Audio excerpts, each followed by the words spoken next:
always knew this place existed.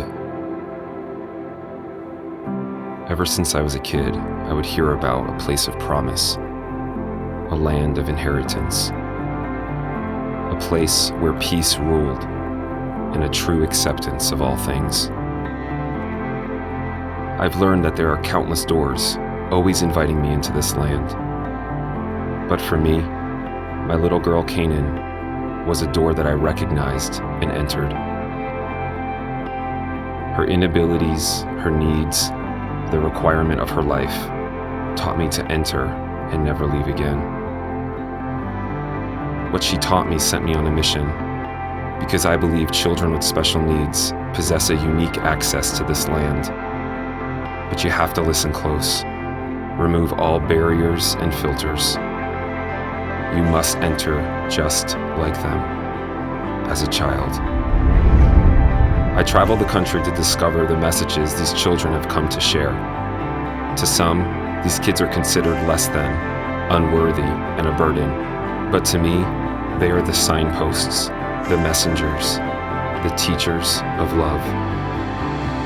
Watching this film may be your doorway, an invitation to step beyond what is seen. The process may be uncomfortable at times, but one thing I know for sure is that the reward of enduring momentary pain far outweighs its cost. If you're bold enough, courageous enough, then let's take the first step together into the land of Canaan.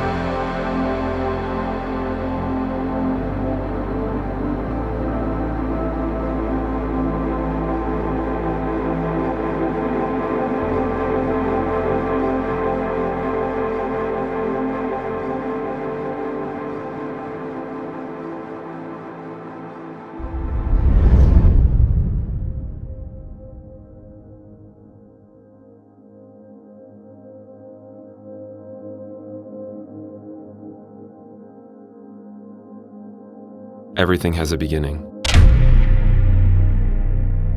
Everything has a start, a genesis, an orientation.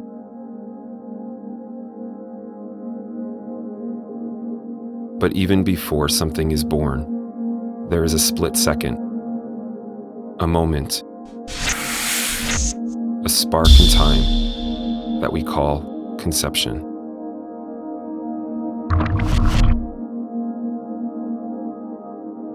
Before the first word of a novel is written, or before you made breakfast this morning, thousands, if not millions of conceptions transpired in a realm and in a space that is considered unseen. In your inner life, in your thoughts, in your emotions and feelings. A moment of mystery, a moment of life, a moment of inspiration, and a sudden new way of thinking.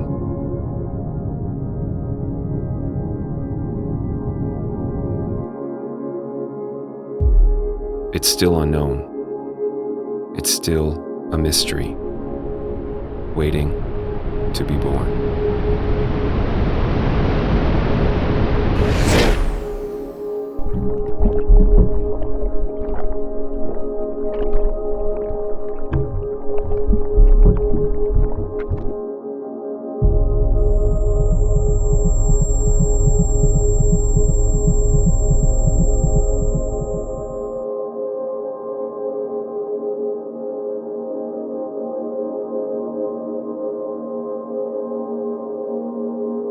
When I think back to the beginning of my story, I just remember being scared, unsure, and all the while having a deep knowing that Canaan had been given to my family for a reason.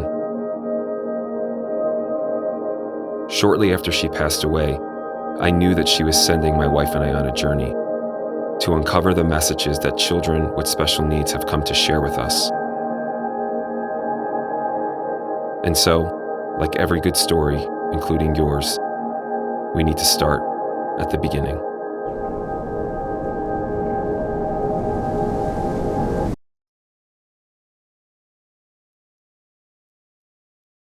Jordan and I have been married 10 years, and we had 3 healthy little boys. We just had a baby. We had a 5-year-old, a 2-year-old, and a newborn. Right after I'd had my newborn, my 3rd son, I had noticed that Brody had some swollen lymph nodes along his neckline. And they had been there for a while, but all of a sudden they had gotten larger. And I told the doctor in my newborn appointment for the 3rd that I was concerned about his lymph nodes. And he just brushed it off like that's totally normal. Kids have swollen lymph nodes all the time. I wanted to believe that this is our kid and our boys are healthy. There's not going to be anything that bad or wrong. So I kind of brushed it off, honestly, at the beginning. We had 3 kids. And uneventful. There were no problems with them, so we were just expecting our 4th, and I was 5 days over my due date. Jade was born, healthy baby. Car's good, and she looked good, and things went well. Jeremy and I met in nursing school at ORU. We were friends then. We didn't start dating until several years after college. Our first child was Olivia, who's now 8 years old. But we knew we wanted another one, and of course we kind of expected another healthy child, just like anybody else. And with Luke, he was healthy in the beginning. I mean, everything seemed normal and great. In 2012, my husband and I went to the hospital. We knew we were having a boy, and he came out with pigmentation that we had no idea what it was. Didn't have a chance to even think about that because he had to be rushed to the NICU for respiratory. But a couple days later, we got a diagnosis. My wife and I met in 1994. We were a little bit older than your average married couple. We were about 26 years old when we got married, and waited a little while to have kids. We were having our first kids around the age of 30. We had 3 right in a row, and then about the time that those 3 were older teenagers, we had a 4th child. To finally find out I was pregnant, I went from devastation from hearing that I can't have babies to extreme excitement. And then instantly, I wasn't even pregnant 17 weeks. I mean, it's still new, and then I'm hearing something's wrong with your baby. Besides disbelief, shock, numb at the same time. It took a while for me to really believe that we were in that situation, that was really going to happen. I remember sitting in there, the whole ultrasound was seemingly perfect. And then the ultrasound technician, she got really quiet. And this was before we heard that something was possibly wrong. I felt and knew something was wrong. It's like, we're not even the ones going through the actual physical struggle, it's them. Yeah. You know what I mean? So it's like, even them, they in reality, they sober us up. I was about 15 weeks pregnant, so it was pretty early on to get that ultrasound, but our OB again was like, yeah, I'll do it. And so he right away, now we know the face. So at that point we knew the face. He kind of had this face to him, and he was looking with the ultrasound scope, and we just knew. But when I felt his lymph node in his head, at the same time, deep inside, I was like, that could be really something horrible, but I don't want to go there. And as it continued to progress and she just had that nudging, I've seen that she can get a sense when something is up, and when she doesn't let go of it, most of the time she's right. So we went to our local hospital here to have a CT scan of that neck, and the radiologist reads the CT scan and tells us it's liquid and infection. We shouldn't worry about it, just go home. And I'm telling you, I can still hear them on the phone telling me their whole reading of that CT scan. I knew in my heart something was wrong with Brody. When I wasn't going into labor, I started to feel like this isn't normal for me. And so I think that when even leading up to it, I felt uneasy about not going into labor. I knew something was up, and you try not to worry until you know, but I kind of do in my heart something was coming. I knew something was wrong. We left and I felt it, and I told Brandon, I said, something's wrong. I don't know what's wrong, but they're acting funny. and they had to break my water. And so it wasn't until they broke my water that there was like meconium in the sac, and that's kind of what tipped off the story of something being not right with this baby.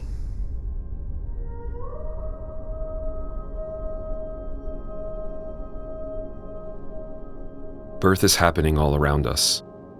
Just waking this morning is a type of birth. A new awakening, a dawn of a new day. New ideas are born, new concepts, new relationships. And of course, children are born. Nearly 4.5 children are born every second on our planet. It takes months of development, lots of labor and determination to see that baby, that person, actually come into the earth. For those of us who have a child with special needs, we know that the day our child is born is the most miraculous moment of our life, but it is also the initiation of a grieving. We have to grieve what we thought was going to be. We have to grieve the person we were the moment before the diagnosis came. We have to grieve who we thought our child would be and all of the expectations that surrounded our family. All of those things must be surrendered. And from the very beginning, we learn to live in the moment and to take it breath by breath and day by day.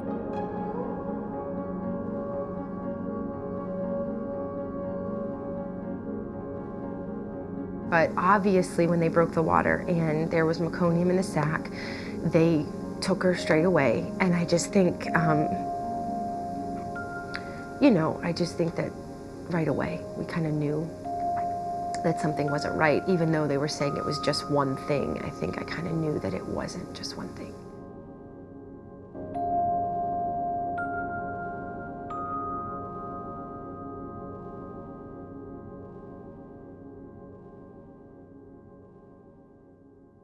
We're on our way to talk to Mike and Megan Ruhr. They are longtime friends, and they actually were the first people to introduce me to the idea of having children with special needs.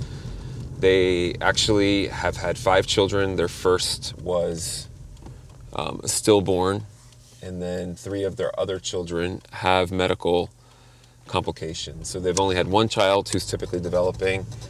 And so it's kind of like my life with Canaan times 3, which I can't even wrap my mind around because obviously medical appointments, medications, treatments, therapies, all of that times 3, it just overwhelms me even to think about it.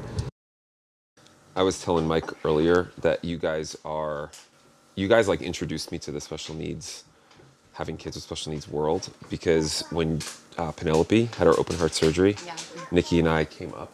And yes, and when we were walking in, I said to Nikki, I can't ever imagine like living this life. And then like a year later we had Canaan, and we went up to see you and Mike, and you guys were like, you want to go out for wings? And Nikki and I were like, because walking up we were like, oh, what do we say, or how do we and then you guys were so casual, and I totally didn't get that, but now I do. It's so strange. So it's so interesting that, you guys really you are, in my story, like so pivotal in the introduction to the whole world. Yeah.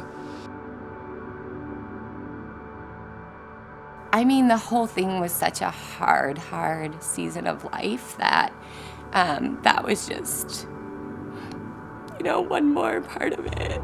Where I think, again, like, I'm always the type of person who's like, well, we have to do this for him. Like, I don't, I just think in another country he wouldn't live. Like, he wouldn't have even made it through pregnancy, let alone. So, like, C-sections were never what I wanted, So there was so much grieving in that pregnancy alone that by the time he was here, I just remember being so relieved that he's here. Like, he's not this, like, thing we're talking about. He's not this diagnosis. He's a human being, and he's my human baby, and so yeah, it was hard. I think I was probably really numb, not like getting to see him or hold him. I had been prepared for it, so yeah, there's just so much about it that was never what I ever pictured for my life. think the huge part of it is you're trying not to get swallowed whole by your identity being that you have a medically complex, sick child. So you're trying to balance the dynamics of relationships here and friendships here and family who want to help. And so it's just so much. Yes, and you're grieving. And that's like one gift that I feel like I was given through Evan's life, was that there's nothing wrong with grieving, like recognizing, okay, my son will never walk. And there's no one who can just shrug that off and be like, oh, well, my son will never walk. There's actually a process to that, to watching your child. Oh, they should be crawling now, and I've seen a child crawl, and they're not crawling.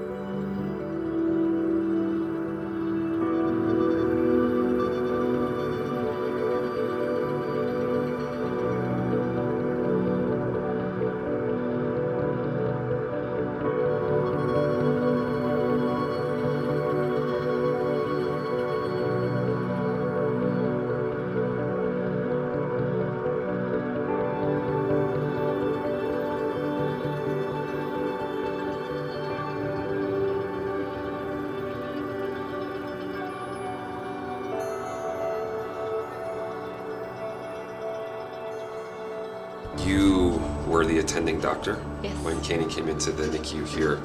And out of all of my experiences, obviously Canaan was in and out of the hospital so many times, you made such an impression on myself and my family because you were so empathetic and compassionate and listening to us, and we were obviously completely frightened.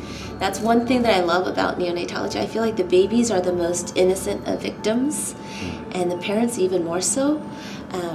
So when a baby comes into the NICU, obviously we care for the baby right away and we do whatever that baby needs, but not far from our mind are the parents, because we realize that the parents also have to be rescued too.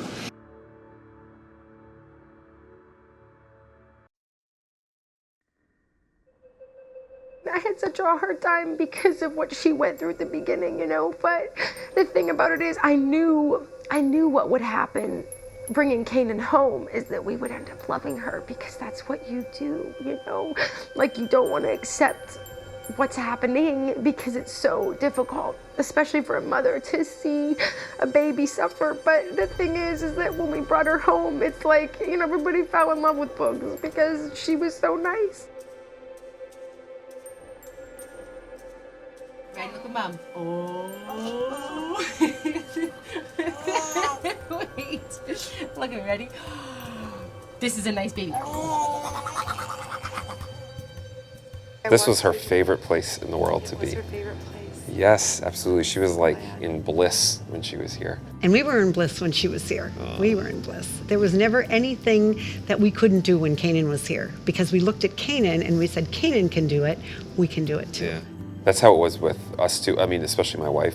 She always said that Canaan's determination, to always push through and to be happy, even in the midst of pain and all that stuff, is what gave her strength. It's true. It's true. And it makes us all stop and realize every single day when you're working with children with special needs, and you're working with all children, but children with special needs, you really can't complain about anything. You have to just embrace the fact that they are so willing to work through their challenges and to have a smile on their faces.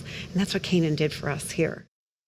And with Luke, he was healthy in the beginning. I mean, everything seemed normal and great. And he interacted just like babies did. And we didn't really think anything until he was about 4 or 5 months old, and he still hadn't rolled over.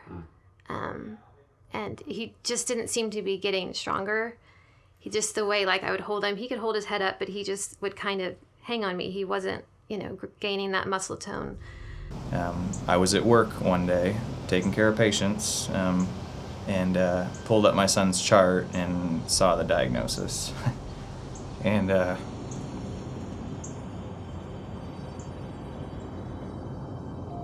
there was the charge nurse that day was Mary Ellen, this sweet, short little lady from Pittsburgh, Pennsylvania, that came over and just gave me a hug till I stopped crying. At the time, my worst fear was that he would be in a wheelchair for his whole life, and I wasn't ready to see that. And of course, his diagnosis was much more serious than a wheelchair. A wheelchair would have been, after the diagnosis, that would have been great if that was it. I know, huh? Hey, can you give us a smile? So he was diagnosed with spinal muscular atrophy. Basically, it's the absence of a protein that causes neurons to fire to the different muscles of the body. Physically leaving the hospital without your child is nothing I ever expected. And so I knew we were going to be in a fight because you physically can see, but a lot of times people think because he can walk and talk that he is not special needs. And the reality is, special needs comes in all shapes and sizes. And so I knew that I would have to be an advocate for him.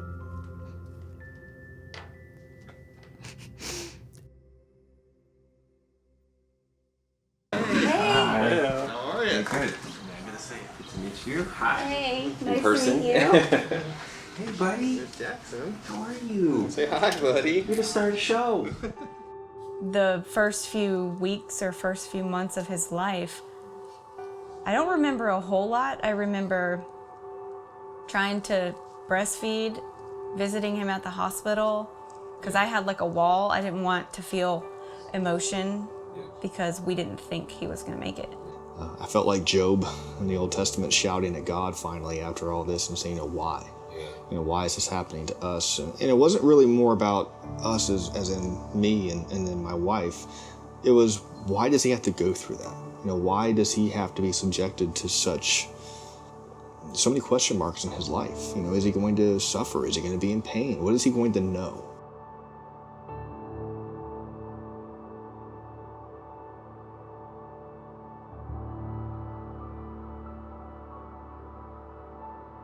Many years later, we had Davy, and Davy is currently 6, and Davy is our child on the spectrum. His actual diagnosis is pervasive development disorder, not otherwise specified, which means that he's on one extreme of the autism spectrum, where his brain struggles to process stimuli. We went to the doctor in Laramie, Wyoming, and he said, well, I think you need to go to Children's Hospital in Denver. And it could be anything from, and I don't even remember what he said at the time, to the worst case scenario, which is tuberous sclerosis.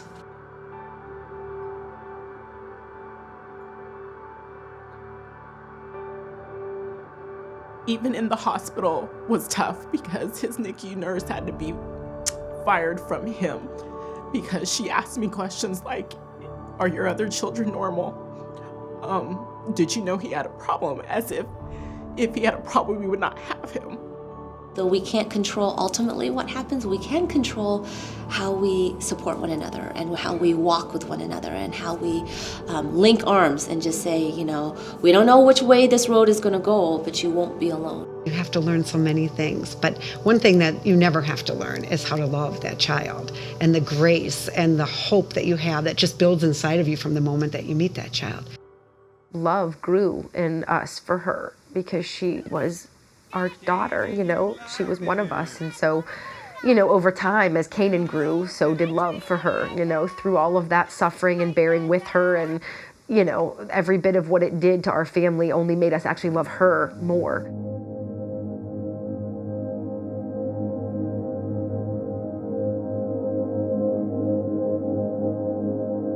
Life, with all its complexities and curveballs, there's an innate power that's initiated when you need it. It's a force beyond what's seen, or even at times understood. It's a power that enables you to continue to hope and believe that you can and will make it. This force is called grace. Grace is the enabling presence in the midst of a situation that provides you with the ability to do what you never thought possible. Whatever we do, whatever we accomplish, whatever love and compassion we give or receive is only possible because of grace. This life has many troubles, and it is only by grace that we can overcome and receive the message that is from beyond. We're here in Colorado Springs meeting up with my friends Mindy and Jordan Linscomb. I knew them from college days, and I remember when I got a text message in the middle of the night, probably around 12:30 my time. I was literally sleeping on the floor next to Canaan's crib, as I did every night. And I got this text message around 12:30, reading it from my friend Mindy, and she seemed pretty frantic, which is so outside of her normal character. And when I read the message, I was kind of in a state of shock. Hi, Mindy. Good to see you. You too. How are you? I can't believe you're here in Colorado Hey, little Springs. man. It's a show. It's kind of like a show. It's like a movie. I hand over the same CD of imaging that the radiologist here in Colorado Springs had looked at. Hand over that same CD, and they said, "That's not liquid, that's solid. We need to biopsy it tomorrow." Tell him, what are you doing right now, Brody? Doctor. You're with the doctor. Hours go by when they're supposed to do rounds and nobody's coming in. When I was trying to hold back the floodgate of emotion that had been building up over that week, because I was just trying to stay strong in the midst of a really tough week. The pediatrician walks in and just like drops one little comment. She's just like listening to his heartbeat, and she's like, "Oncology will be in a few minutes." And I look at Jordan and I'm like, excuse me? I thought we were having the whole team. And she's like, "Oh, yeah, just oncology." Normal just changes for us, you know. He got his feeding tube when he was diagnosed at 7 months of age. He got his feeding tube probably around 10 months of age, and so that was kind of the first big thing that just rocked our world. And looking back on that now, it's like that was mild in comparison. The hardest part, I think, is just not being able to fix things. But you know, a year ago, Laura and I were taking our very first overnighter away from him. So, you know, he would have been 4. So Laura and I were at home, never a night away from the kids for 4 years. Yeah, it puts a big stress on our marriage, because, you know, you hear you're supposed to put your spouse first, and really in this situation, we have to think of Luke first, because of his medical needs.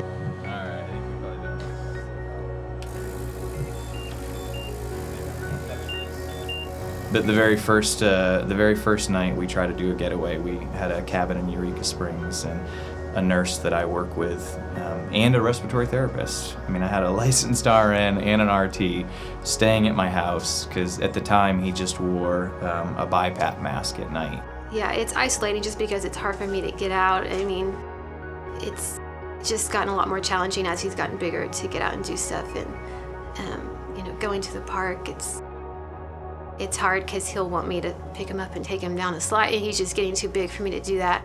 We had dinner at Eureka Springs and went out hiking, and we got back to our cabin and had a phone call. We made it through the night there, didn't have to come home, but we did leave Eureka Springs that next morning and drove straight to the hospital. They had to take him to the hospital.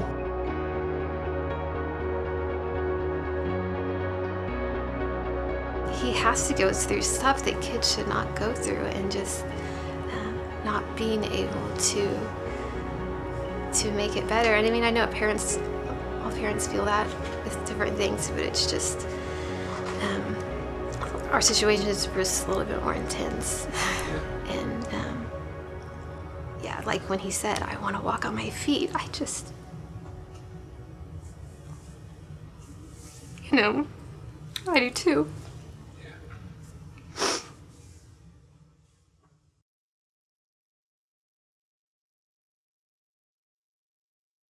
Oncology comes in and gives us the report of his diagnosis of anaplastic large cell lymphoma, which is super rare. 27 kids in America get it a year. Only 2 of them are males under the age of 5.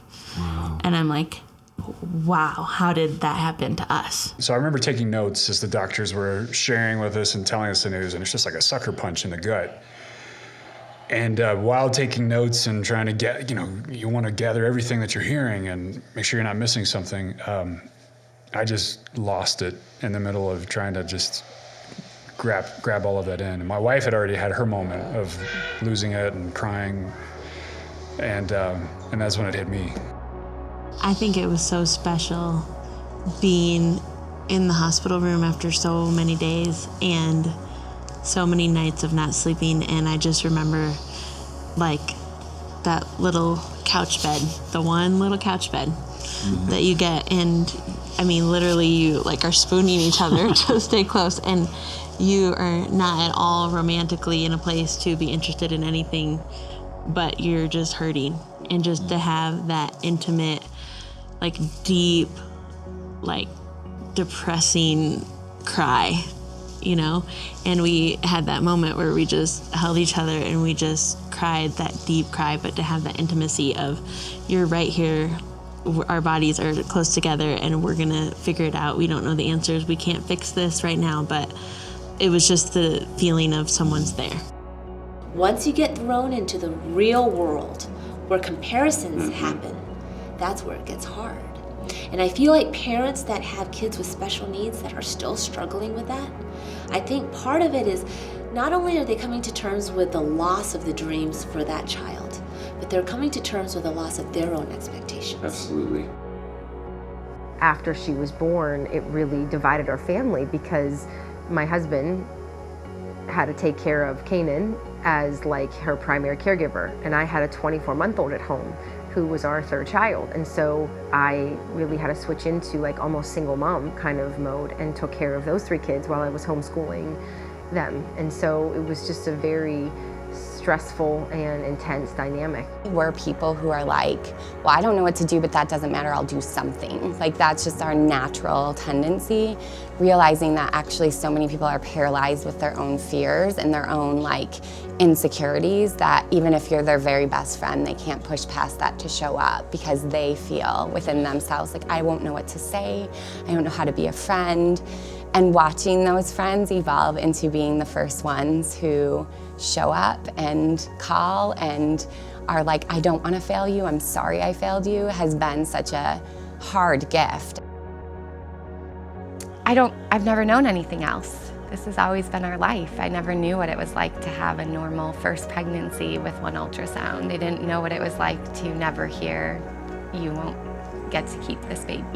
This has always been our reality. The awkwardness of seeing someone with special needs, just the gamut of things you could see with they're not talking, or they're in a wheelchair, or they're drooling, or their muscles are spazzing, or whatever it may be. I would look at it and say, I could never do that. I can wish it away and hope for something else, or I can embrace it as a great gift that has changed me and made us and makes my children who they are. So if I go to the place of, I wish my life was different, there's no coming back for me. So now here I am, 20 years from there, or 15 years from then, actually doing that. So I think when people say I couldn't do that, I think, well, if that was what was on your plate, I think that you could do it.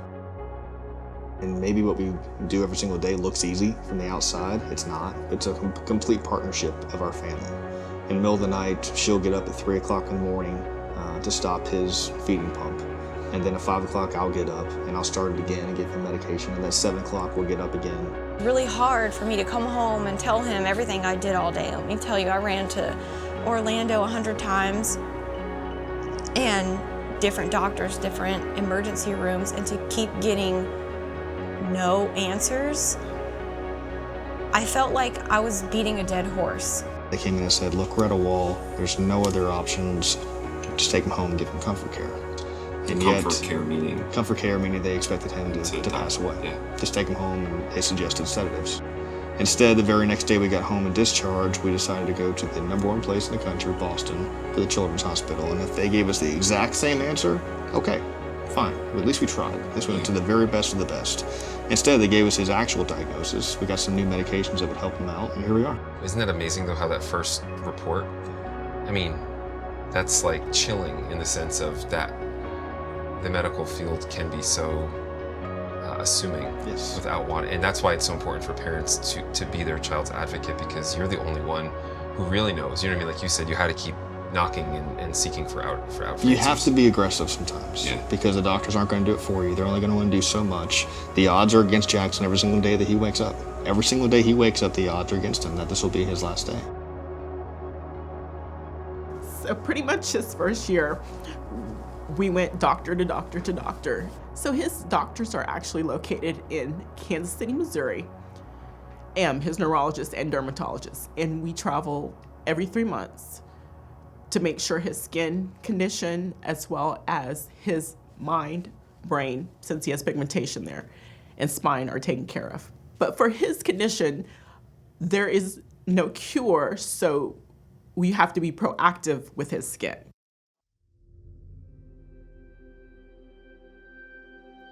If I didn't share the pain and heartache and tragedy of these stories, I would be doing an injustice to the miraculous transformative power that having a child with special needs has the potential to produce in the parents, siblings, and the community that surrounds them. For me, it was about 1.5 years into Canaan's life that the dust started to settle, and I began to adjust to a new norm. It was then that I began to recognize major shifts and transformations that had occurred within me. Ways of seeing myself, of seeing other people, ways of relating to my wife and my children had completely changed. That was the beginning of when I began to awaken to the fact that Canaan was given to me to teach me. That she had been sent to my family to show us the way into a land that is full of freedom, perfection, and deep satisfaction. And I knew that it wasn't just Canaan, and it wasn't just me.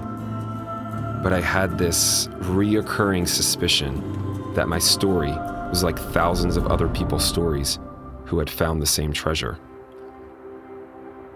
What would you say to people who aren't used to interacting or having friends that have special needs, and they want to have friends that have special needs, but a lot of people, they're afraid because they don't know what to say or how to act or what to do? What would you say to those people? It's okay to be fearful and worried and concerned about how others might feel or think, but to go beyond the fear is to be willing to say, oh, can we hang out, or what do you like to do, or be able to just start asking people questions. Are they your friends? They're all my friends. Oh, that's awesome. Everybody here is friends, and everybody here is family. Me and TJ met here a few years ago, and we just started talking, and we became friends. So on Fridays, you heard of TGIF? We have TJIF. TJ, it's Friday. So every Friday morning, TJ comes in and eats a big old bad old burrito with 2 salsas and a flavored drink. And if TJ doesn't like the conversation, he changes it. So TJ lets you know where you stand. Ready? Say it loud. Let's come for apple. Take one. Good job. Perfect. And I think that anytime you go through anything bitter, and again, she was not what was bitter. It was the situation and the dynamic and the trial that was given to her and to us. Anytime you go through something bitter, you will be able to know sweet in a different way. And so I think that now, what would have before seemed to be difficult or a challenge can't even pale in comparison. Can't even pale in comparison to the reality of how so many people probably live all the time. So many of us are given such a gift with the freedom that we've been given. And I think that that freedom is meant to be used for good for other people. When you said to us, don't give up, because it's very hard. Because sometimes until this challenges your own family, that this says, okay, how are you going to be a better parent? How are you going to be a better teacher? How are you going to be a better grandparent or aunt? Then, you don't always stop and think about it.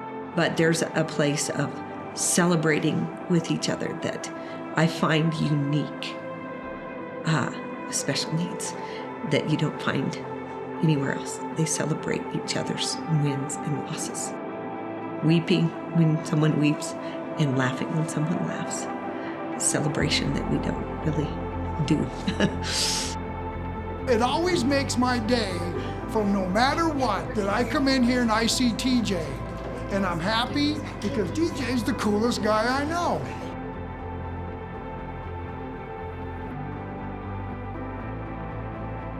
The pain has taught me that some of the things I thought were worth it aren't. Life and people are worth it. The refreshing gift of David's ability to hit the nail on the head and wake up true perspective of why we're alive, why we're a family, what we should really bother to even be chasing in this existence has been a tremendous gift. Because if we take one day at a time and we celebrate the life that we're given, and if everybody did that, then it would be a lot better world. And if his little tiny life and as cute as he is and being maybe 13 pounds can show that, yes, and can illustrate that, then why can't we learn from an 18-month-old child? Because of the trials, it's given us a perspective on life that I know. When me and Meg talk about this sometimes, I know the person I would be, and she knows the person she would be if we had never gone through this stuff, and we wouldn't be who we are. Well, and you realize pretty quickly, why is it impossible for me to be cold or distant or standoffish or aloof or disconnected from this person? Because they don't have that skill set. They are never standoffish or aloof. They are always fully engaged, generous, and truthful. And what that breeds in me is the same right back. And I realize how many relationships I have scarred with my aloofness and my arm's length and keeping those people at a distance. It speaks to me in profound ways. I change daily because of this kid. I mean, he's like the wisdom of heaven, landed on earth. People don't think, oh, he has a sad life. They think, oh my gosh, he adds joy to everywhere he goes. I was in the car with Phoenix driving here, and he was so excited. He was like, I'm so excited! How have you guys prepared for him coming? And we're excited too. We can't wait. I know Diane, his teacher, has talked to the class. I got some of the kids out of the car this morning, and they're excited. They know it's Phoenix. They were so excited. As soon as we walked in, they were like crowding around him and very excited to meet him. Well, we just think this is a natural thing. We love the Brewer family. We're happy that they're here, and so we're happy that we can have Phoenix finally. How do you feel like it'll impact the class and the school having a child that has different abilities? We're going to get much more out of this than anybody else. I think it's going to be so wonderful for the children and for all of us, really, to have Phoenix here. I think it's just a great fit. I'm a lot less judgmental. Let me be honest with you. And not necessarily just with Austin, because he's just given us joy. He's taught us pure joy. He's taught us that your IQ does not really determine your worth. He's taught us that how quickly you achieve milestones does not mean you're better than somebody else. I always say that about our kids. They don't seem to notice any difference in anyone. They're all kids and they all play and they all get along, and so I don't think they're going to see this as too different, but just another part of life. I feel so grateful that he's in our family. He is the strongest person I know. He doesn't even know something's wrong with him. And he has taught me to deal with it. Like, whatever. Like, Mom, why are you so sad? Like, why you're like, buck it up a little bit. Come on. Like, we have places to go, and he does not live looking in the rearview mirror. Our pain is a VIP pass to people's hearts. It is, because people don't care about your religion. They don't care about your family upbringing. They don't care about your belief system. When you're in pain, their hearts come down and they want to listen to what you have to say, There was a child, we took 2 special needs kiddos to China, and she was severely burned. someone that you wouldn't want to touch or talk to. My daughter came up and sang to her, sat on the bed with her, wrapped her arms around her. Unconditional love in ways that, a lot of us that look at what the world defines as good and right and perfect, and the only way to be, does not understand the impact of love that comes from somebody that's willing to go to the broken places with someone because they've been there. And so I think she's taught me to see through different eyes and to receive everyone the way they are. And Orlando says all the time about Jackson, and he loves Jackson. And he's fascinated all these doctors. He says Jackson is simply Jackson. He's his own person. Yeah. He moves at his own pace. He's writing his own story, and we're just simply along for the ride. That's right. Boy, if we could only live that way with each of our stories. Do you know what I mean? If we only believed that way. But sometimes it takes dramatic events for us to get to see it. It's changed me in the best ways. It's made me the strongest, most empathetic, aware, kind person I could be. It pierces our reality and forces us to be transformed into the likeness of one who will suffer long and who will bear all and who will believe all and who will endure all and who will hope all. But I heard others and gray hair or wiser guys say, hey, listen, when you get home from work, like drop your laptop, just focus on your kids. And I believed that, and I had done that prior. But now all the more, it's like, wow, this is a very precious night. And this is the only Thursday night in this month of this year that I have with these kids. And I don't know what tomorrow holds. People can look at our life and kind of have pity on us, but I think in a lot of ways, it is a gift to us because it forces us to think differently all the time. Yes. We have like these boundaries almost in our minds that we can't kind of go outside them because they're just like the kids are the constant reminder of like, okay, no, think about it this way or look at it this way. Or it's really hard to get really way off course and get distracted.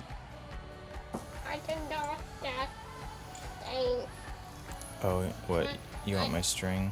Yeah, you I like can pull that. Okay, you gotta hold on hard though. I can pull that thing up. Are you pulling the other one up? It's kind Keep of going. hard. It's kind of tough. It's kind of Tough, tough, yeah. Oh, now you're getting it, buddy. Just Whoa. Don't take it too hard. Don't take it too hard. Oh, no, I don't want to lose it. He just finds joy in everything. They think that, oh, I'm not going to talk to him. Oh, no, he's going to come up to you and you're going to say hi. Okay, today is going to be a good day regardless of what we're dealing with, what appointment we have, because you never know about tomorrow. I always joke about that fear of missing out, like that was me. I wanted to be a part of everything. Not anymore. Now it really is exciting to just kind of have a general framework for this is kind of what we would like to do, but we have a very loose hold on things now. Things are so much lighter because they're not serious. That is not what matters.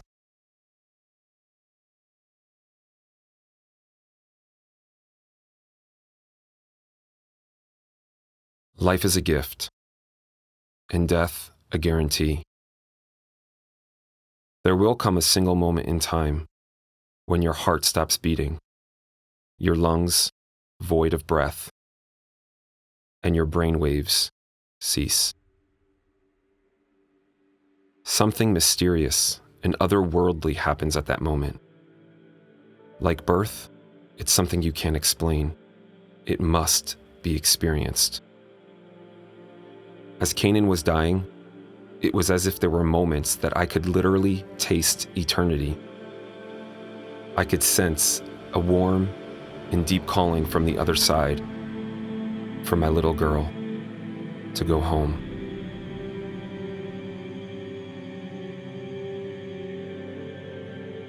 So that week, I could just tell that she was tired. I mean, Canaan just looked tired to me in the leading up to it, months actually leading up to it.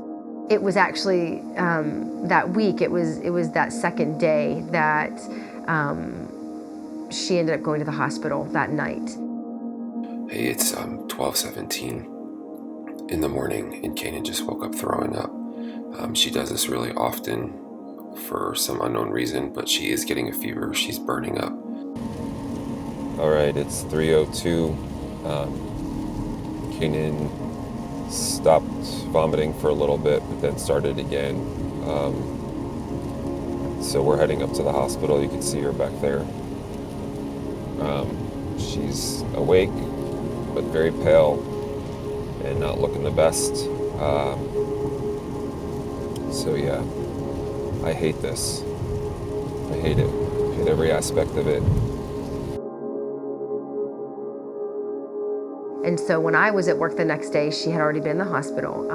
And my husband called me and just said, you need to come home now, and you need to come to the hospital because it doesn't look good for her. I'm here at the hospital with Canaan, and she had a very rough day yesterday and night last night. She ended up developing pneumonia again, so this is the 4th pneumonia she's had since the end of April, beginning of May. The more you sacrifice, the more you love. And I don't think I've ever sacrificed for anything more in my life than for Canaan.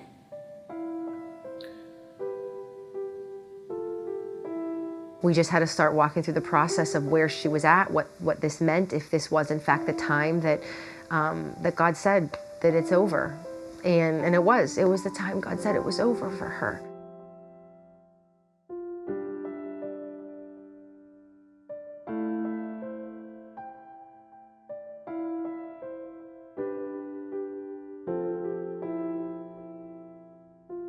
It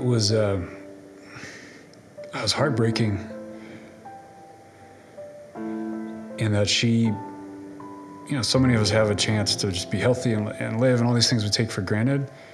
The fragility of life was just so evident in that moment with her. And I think Canaan knew she was dying and that she was gonna die. Yeah, she looked in the corner of the room and she was kind of looking everywhere, but we just cheered her on, we cheered her on in this side of eternity, even though I'm sure others who were, really cheering her on the other side. But we just cheered her on and just said, Bugs, you're so strong. You're so strong. And just told her, you got this and it's okay. We just told her, it's okay, Canaan. You just go because this will be better for you. She was much more than her broken body. And so when she passed, honestly, one of the thoughts when I saw Nikki, hug her and hover over her, and I was like, that could be my wife.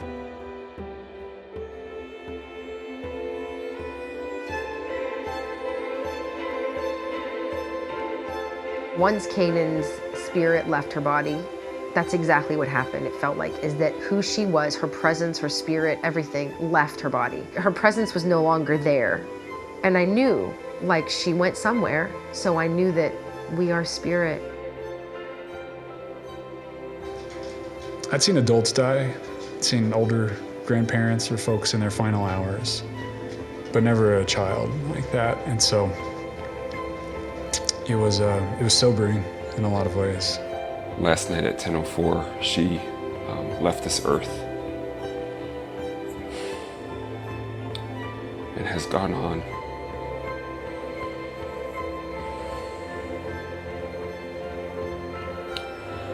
I'm grateful for her life and for the gift that she has been to me and my family.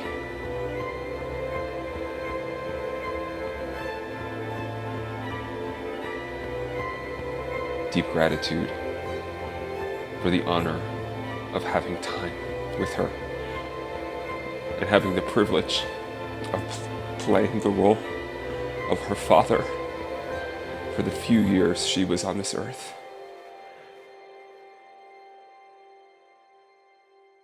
And even the way that she died was really so miraculous and so peaceful.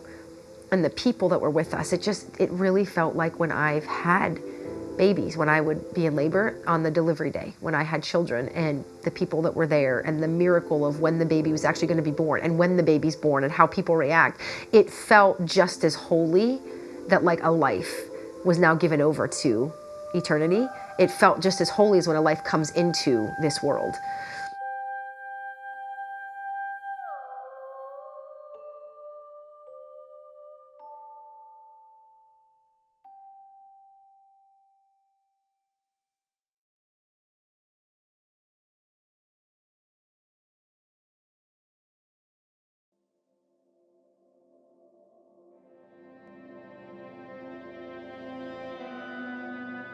There's a cycle to life, a progression, an evolution. Just as it is in nature, one season leads to the next, so it is with life. As predictable as spring is in the midst of winter, so it is during a dark night of the soul. Dawn has to come. Death is necessary, essential, because without death, there cannot be new life. Think about a seed, so tiny, so small. But it has to fall from a tree and die so that it can be put in the ground and produce something more glorious, more magnificent than it was before. Every trial, every difficulty, every tragedy is an invitation to surrender. When you surrender, you too will know the reward of rebirth. Ironically, I feel like In the Land of Canaan is about a place of perfection. And I feel like that for all of what was missing with her, that there was such a perfect place that we have found through her. And as the truth of what we've discovered about Davy and the diagnosis of what we found about Davy, as we have just faced head on the reality of what he's dealing with and made it a part of who we are, the characteristics of our family, we are a family who will fight as 6 people for this person. Like, he has brought me so much pain because I love him so much, but he has brought me so much joy because never did I live truly freely until he came and had this journey with cancer. I feel God chose both Brandon and I to be Jackson's parents. Makes me feel like there's something in me that I don't know yet because God was able to see it well enough to give me Jackson and to take care of him, to trust me with his child.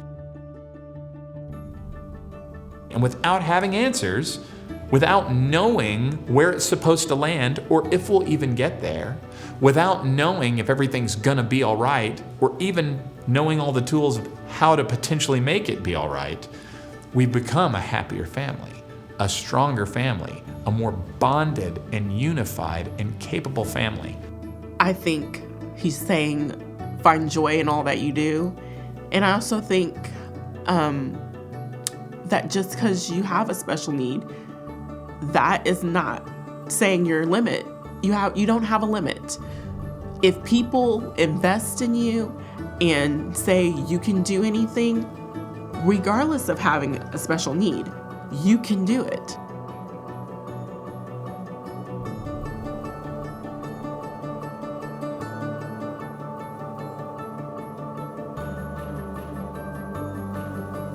I think it just again showed like, wow, this is what's really important in the rest of our life. And it forced us to reprioritize. It forced us to just look at everything in a different way. If you shift the way you think, it literally can shift the world, you know, and it can it's very powerful. I mean, the way you look at things. I think because of the trials, it's given us a perspective on life that I know the person I would be and she knows the person she would be if we had never gone through this stuff, and we wouldn't be who we are. We take one day at a time. We celebrate everything that he has because he's already surpassed all the expectations. He's already done things he was never, quote unquote, supposed to do. And we want to make sure that his life continues to have that purpose, which is why we're so focused and so passionate now about advocating for other families? To not be afraid, really. I think fear is so hard for people. And I think Luke kind of has so much courage.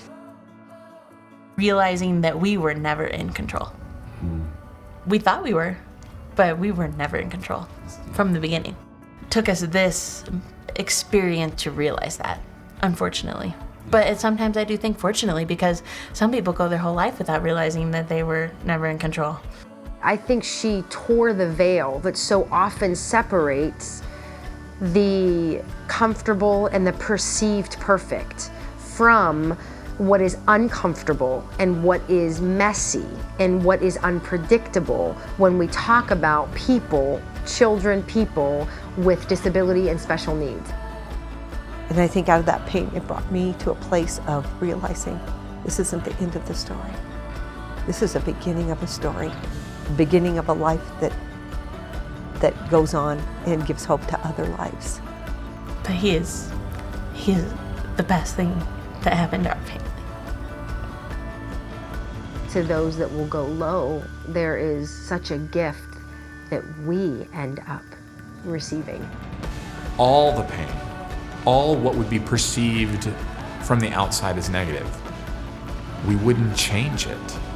If we could erase it all, we wouldn't change it, because it has built more positive, healing, value, and miraculous than the cost. I found that some of the greatest miracles in life exist in the most unlikely places. That sometimes what appears to be broken is actually the doorway to perfection. Children with special needs are a constant invitation into this land. They have a way of softening our hearts, unveiling our judgments, and revealing our capacity to love deeper. You too can experience this phenomenon by simply making a friend with a child with special needs. And I promise you this, you will discover a realm that you always hoped existed, but were too afraid to believe. And I promise you that you will get more out of that friendship than you could possibly give.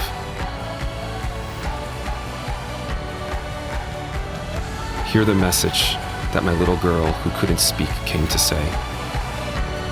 Hear it deep within your soul, because it's there. Welcome to Canaan.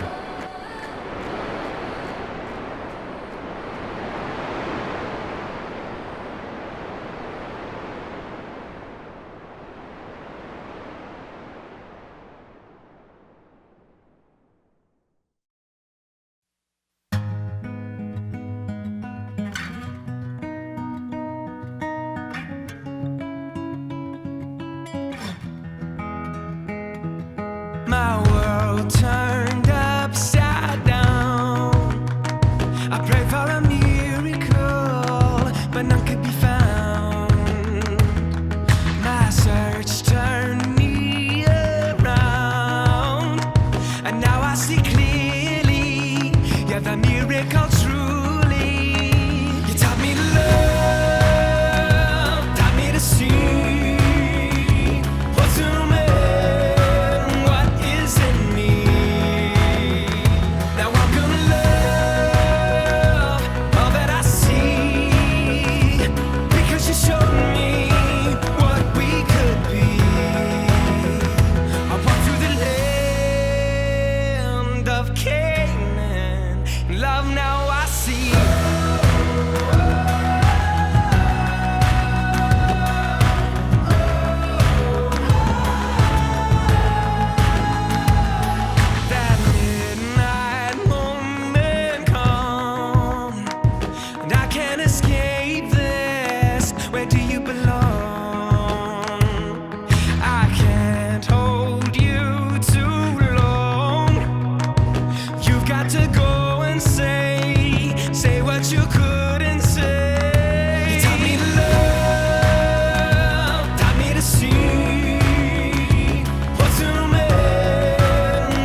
You taught me to love. You taught me to see what's in a man.